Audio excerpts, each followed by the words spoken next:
Hi friends, welcome to my channel. మేమైతే గండి క్షేత్రం దగ్గర ఉన్న శ్రీ ప్రేమానందుల స్వామి వారి ఆశ్రమానికి వెళ్తున్నాము. అది కూడా ఏం దాటుకొని వెళ్ళాలి. వాటరు ఇంకిపోయింటాయి అనుకున్నాము, కానీ ఇంకా ఇలా ఉన్నాయి. చూడండి ఎంత బాగున్నాయి. ఈ స్వామి ప్రేమానందుల స్వామి.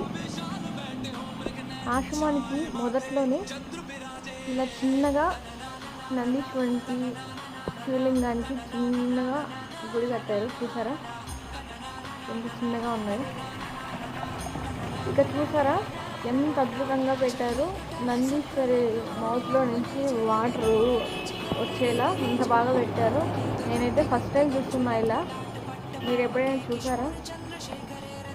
చూడండి ఇంత బాగా చూస్తున్నాయి వాటరు మౌత్లో నుంచి.